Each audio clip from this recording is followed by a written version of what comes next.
നമസ്കാരം. Big boss season 5 episode 10 review ആണ്. ഇന്നലെ ഞാൻ റിവ്യൂ അപ്ലോഡ് ചെയ്ത സമയത്ത് പല ആളുകളും പറഞ്ഞു, എന്തിനാണ് നിങ്ങൾ ഗോപികയെ സപ്പോർട്ട് ചെയ്തത്? ഗോപികയെ സപ്പോർട്ട് ചെയ്തതല്ല, ഞാൻ വളരെ സിമ്പിളായിട്ടൊരു കാര്യം പറഞ്ഞാണ്.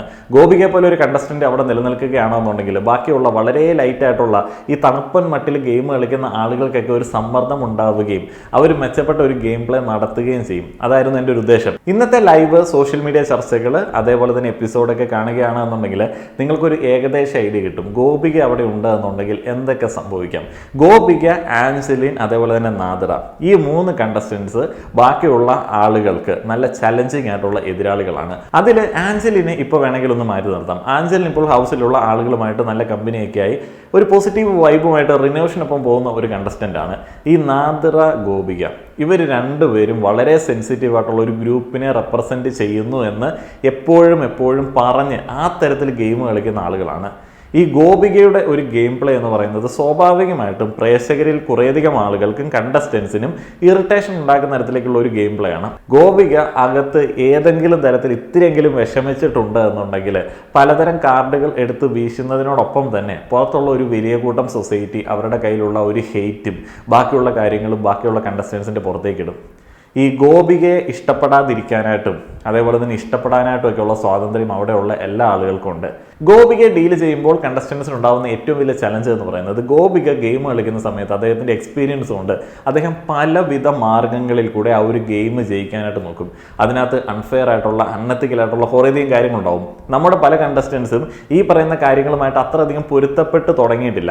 അപ്പോൾ അവരിൽ പല ആളുകൾക്കും പ്രേക്ഷകരിൽ കുറേയധികം ആളുകൾക്കും മാനസികമായിട്ട് അത് ബുദ്ധിമുട്ടുണ്ടാക്കും. അപ്പോൾ ഗോപിക അവരെ സംബന്ധിച്ച് ഒരു ഇറിറ്റേഷൻ ഉണ്ടാക്കുന്ന സിറ്റുവേഷൻ ഉണ്ടാക്കിയിട്ടുള്ള ഒരാളാണ്. പക്ഷേ ഗോപിക ഈ ഒരു ഗെയിം കഴിയുമ്പോഴത്തേന് ഇവരുമായിട്ട് സംസാരിക്കാനായിട്ടും കമ്പനി ആവാൻ വേണ്ടി ചെല്ലും. നമ്മളെയൊക്കെ ഏതെങ്കിലും ഒരു സാഹചര്യത്തിൽ പിന്നിൽ നിന്ന് കുത്തിയ ഒരാൾ നമ്മളോട് സംസാരിക്കാൻ വേണ്ടി വരുന്ന സമയത്ത് സ്വാഭാവികമായിട്ടുള്ള ഒരു മനുഷ്യ പ്രകടനമാണ് ഗോപികയോട് അല്ലെങ്കിൽ അങ്ങനെയുള്ള ഒരു വ്യക്തിയോട് ഒരു അകലം കാണിക്കുന്നത്.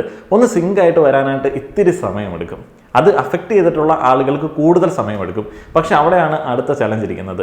അങ്ങനെ സിങ്ക് ആവാനായിട്ട് ഒരു സമയമെടുക്കുകയും ഗോപികയുമായിട്ട് ഒരു അകലം കാണിക്കുകയും ചെയ്തു കഴിഞ്ഞാൽ ഗോപികയുടെ കൂടെയുള്ള പുറത്തുള്ള ഗോപികയുടെ സപ്പോർട്ടേഴ്സ് അതിനെ വേറെ രീതിയിൽ വ്യാഖ്യാനിക്കും. അതിനകത്ത് റേസിസം പറയും, വർണ്ണവെറി എന്നൊക്കെയുള്ള കമൻറ്റുകൾ ഇന്നലെ കാണാനായിട്ടിടയായി. അതേപോലെ തന്നെ ബാക്കിയുള്ള ആളുകളൊക്കെ ഒരു എലീറ്റ് ക്ലാസ്സാണ്, ക്ലാസിസം എന്ന് പറയുന്ന ഒരു കാര്യം ആരോപിക്കും. ഇത് വലിയൊരു ചലഞ്ചാണ്. അതുകൊണ്ട് ഗോപിക എന്ന് പറയുന്ന ഒരു കണ്ടസ്റ്റന്റിനെ ഏതൊക്കെ ഗെയിം കളിച്ചാലും ഡീൽ ചെയ്യാനായിട്ട് അവിടെയുള്ള ആളുകൾക്ക് നന്നേ ബുദ്ധിമുട്ടാണ്. അതേപോലെ ഗോപിക ഉച്ചയ്ക്ക് ടാങ്ക് കലക്കാൻ വേണ്ടി പോയി. ടാങ്ക് കലക്കാൻ വേണ്ടി പോകുന്ന ഒരു സാഹചര്യത്തിൽ ടാങ്ക് വേണോ എന്നൊക്കെ ആളുകളോട് ചോദിച്ച സമയത്ത് ഞാനിങ്ങനെ മനസ്സ് വിചാരിച്ചു, ഇന്ന് സോഷ്യൽ മീഡിയ പൊട്ടും. ടാങ്ക് വേണ്ട എന്ന് പറയുന്നവർക്കിട്ടൊക്കെ നല്ലത് കിട്ടും, നാട്ടുകാർ നല്ല തെറി പറയും എന്നുള്ള ഒരു ചിന്ത എന്നിലേക്ക് വന്നു. ഏതായാലും കുറച്ചധികം ആളുകൾ ടാങ്ക് വാങ്ങിച്ച് കുടിക്കുകയുണ്ടായി. അല്ലെങ്കിൽ എന്താണ് ആ ഗോപികലൊക്കെ ടാങ്ക് കുടിച്ചാൽ നിങ്ങൾക്ക് എന്ന് പറയുന്ന ഒരു രീതിയിലേക്ക് ആളുകൾ ചോദിക്കാനായിട്ടുള്ള സാഹചര്യം ഉണ്ടായിരുന്നു. അതേപോലെ തന്നെ നാദിറ എന്ന് പറയുന്ന ഒരു കണ്ടസ്റ്റന്റുമായിട്ട് ഡീൽ ചെയ്യുന്ന മറ്റ് ഇൻമേറ്റ്സിനെ നമ്മൾ നോക്കുകയാണെന്നുണ്ടെങ്കിൽ അവർ കൂളായിട്ടൊക്കെ ഡീൽ ചെയ്യുന്നത് പോലെ തോന്നുമെങ്കിലും വളരെ സൂക്ഷിച്ചാണ് അവരിൽ പല ആളുകൾ സംസാരിക്കുന്നത്. നാദിറ എല്ലാ വാക്യങ്ങളിലെയും വാക്കുകൾ വരെ എടുത്ത് തിരിച്ച് ചോദ്യങ്ങൾ ചെയ്യുകയും കറക്റ്റ് ചെയ്യുകയും ചെയ്യുന്ന ഒരു വ്യക്തിയാണ്. നാദിറ തന്നെ ഒരു സാഹചര്യത്തിൽ മറ്റുള്ള ആളുകളോട് ചോദിക്കുകയുണ്ടായി, ഞാൻ അങ്ങനെ കറക്റ്റ് ചെയ്യുന്നത് ബുദ്ധിമുട്ടുണ്ടാക്കുന്നുണ്ടോ? അപ്പോൾ പുരുഷന്മാരായിട്ടുള്ള കണ്ടസ്റ്റൻസ് പറയുകയുണ്ടായി, ഇല്ല, അങ്ങനെ കറക്റ്റ് ചെയ്യുന്നതാണ് നല്ലത്.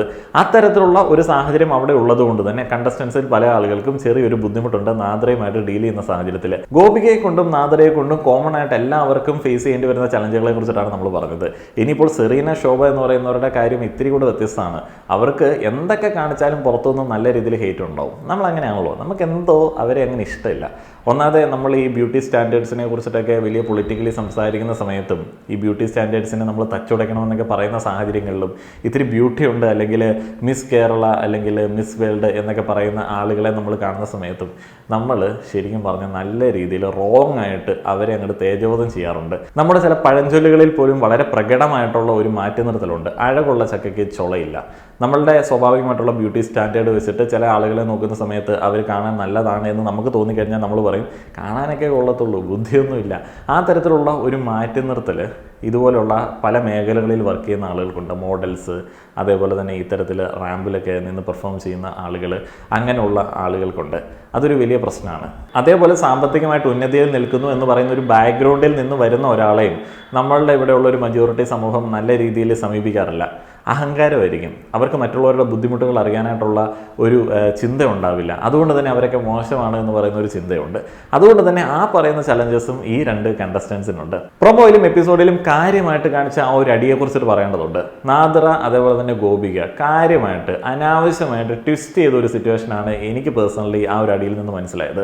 ഒരാവശ്യമില്ലായിരുന്നു. സെറീനയുടെ ഒരു അച്ചീവ്മെന്റിനെ വളരെ മോശമായിട്ട് നാദിറ സമീപിക്കുകയുണ്ടായി. നമ്മളിൽ പല ആളുകൾക്കും ഞാൻ മുൻപ് പറഞ്ഞതുപോലെ തന്നെ ഈ miss Kerala, miss India, miss world എന്നൊക്കെ പറയുന്ന സമയത്ത് ചുമ്മാ ടിപ്പിക്കൽ ബ്യൂട്ടി സ്റ്റാൻഡേർഡ്സ് നോക്കിയിട്ട് കൊടുക്കുന്ന ഒരു സാധനമാണെന്നുള്ളൊരു ചിന്തയുണ്ട്. അങ്ങനെ അല്ല എന്ന് സെറീന പറയുന്ന ഒരു സാഹചര്യമാണ് അവിടെ ഉണ്ടായത്. നാദിറ വളരെ മോശമായിട്ട് ടിപ്പിക്കൽ ബ്യൂട്ടി സ്റ്റാൻഡേർഡ്സ് ഉള്ള ഒരാൾക്ക് കൊടുക്കുന്ന ഒരു പട്ടമാണ് ഇത് എന്ന് പറഞ്ഞ് വളരെ മോശമായിട്ട് ഇൻസൾട്ട് ചെയ്യുന്ന ഒരു ലാംഗ്വേജിൽ സംസാരിക്കുകയുണ്ടായി.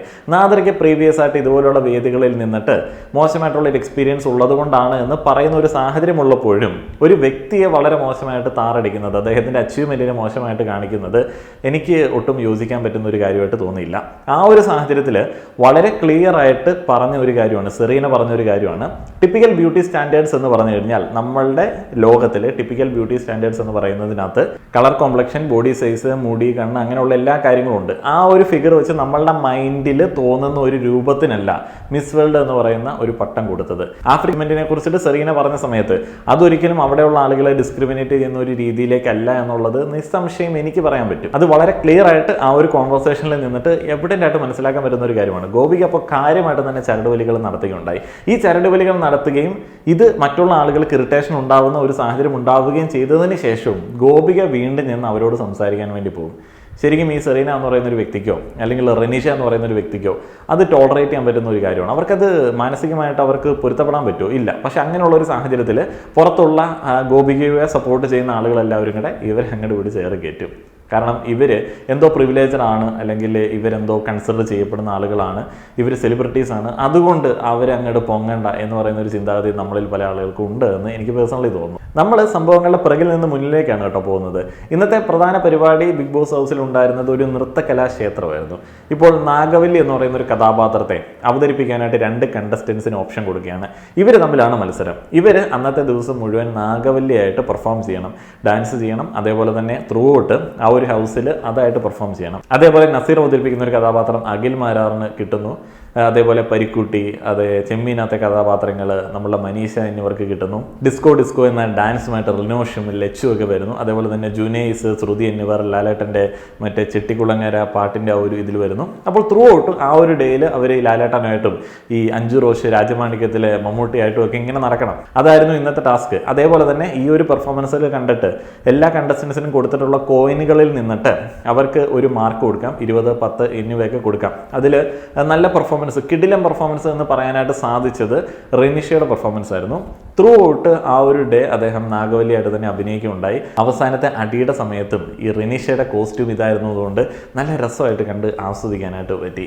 ആ കൂട്ടത്തിൽ ശ്രീദേവി ഉണ്ടായിരുന്നു, വൈബർ ഗുഡ്. അപ്പോൾ ശ്രീദേവിയുടെ പെർഫോമൻസ് അദ്ദേഹത്തിൻ്റെ ആരോഗ്യ പ്രശ്നങ്ങൾ കൊണ്ട് നല്ല രീതിയിൽ ബോറായിരുന്നു.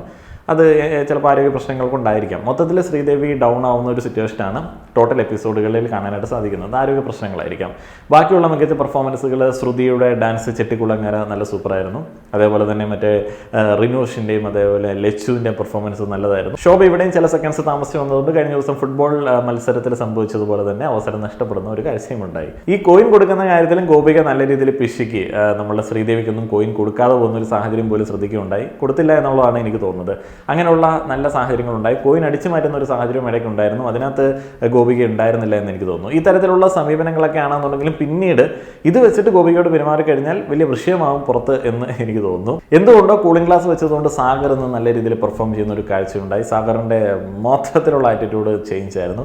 അഖിൽമാരാറ് രസമാണ്. അദ്ദേഹം മറ്റേ ലുലുമാളി പോയിട്ട് മുണ്ട് വയ്ക്കാൻ മതി എന്നൊക്കെ പറയുന്ന സാധനം എൻ്റെ ഇടയ്ക്കിടയ്ക്ക് മൈൻഡിൽ വരും എന്നുണ്ടെങ്കിലും നല്ല ഗംഭീര ബിഗ് ബോസ് മെറ്റീരിയലാണ് ഈ അഖിൽമാരാർ എന്ന് പറയുന്നത്. എന്താണെന്ന് പറഞ്ഞാൽ ഹൗസിലുള്ള ആളുകൾ എടുത്ത് കോട്ടയാനായിട്ടുള്ള സാധ്യതയൊക്കെ ഉണ്ട്. ഈ ഓവർ സംസാരമാണല്ലോ, ആർക്ക് സംസാരിക്കാനായിട്ടുള്ള അവസരം കൊടുക്കത്തില്ല, എല്ലാത്തിൻ്റെ അകത്തും ഇടയ്ക്ക് കയറും. ഇപ്പോൾ ക്യാപ്റ്റൻ എന്ന് പറയുന്ന ഒരു പദവിയും കൂടെ ഉള്ളതുകൊണ്ട് നല്ല രീതിയിൽ ഹൗസിലുള്ള ആളുകളെ വെറുപ്പിക്കുന്നുണ്ട് എന്ന് എനിക്ക് തോന്നുന്നു. എന്തായാലും സൗഹാർദ്ദപരമായിട്ടുള്ള ഒരു മത്സര അന്തരീക്ഷം മൊത്തത്തിലുണ്ട്. ഈ നാദിറ, ഗോപിക എന്നിവരൊഴിച്ച് ബാക്കിയുള്ള ആളുകളൊക്കെ തമ്മിൽ വളരെ സൗഹാർദ്ദപരമായിട്ടുള്ളൊരു അന്തരീക്ഷമാണ് നിലനിന്ന് പോകുന്നത്. ഈ റിനീഷ എന്ന് പറയുന്ന ഒരു കണ്ടസ്റ്റന്റ് കഴിഞ്ഞ കുറേ ദിവസങ്ങളായിട്ട് നല്ല രീതിയിൽ പെർഫോം ചെയ്യുന്നു വരുന്നതാണ്. റിനീഷയെ പണ്ടും നമ്മൾ ശ്രദ്ധിച്ചിട്ടുണ്ടായിരുന്നു. റിനീഷ അടിപൊളിയാണ്. ഇനിയുള്ള ദിവസങ്ങളിലും റിനീഷ ഉണ്ട് എന്നുണ്ടെങ്കിൽ രസമായിരിക്കും. അല്ല എന്നുണ്ടെങ്കിൽ ബാക്കിയുള്ളതെല്ലാം കൂടെ ഒരുമാതിരി കഞ്ഞിപ്പരുവായിട്ടിരുന്ന് മൊത്തത്തിൽ മൊത്തം കുളവാകാനുള്ള സാധ്യതയുണ്ട്. മൊത്തത്തിൽ എപ്പിസോഡുകളെ കുറിച്ചിട്ട് ഒരു തണുപ്പൻ പ്രതികരണമാണ് ഉള്ളത് എന്ന് എനിക്ക് തോന്നുന്നു. ഏതായാലും ഇന്നത്തെ എപ്പിസോഡ് കണ്ട ആളുകൾ അഭിപ്രായം പറയുക. വീഡിയോ കണ്ട എല്ലാവർക്കും നന്ദി.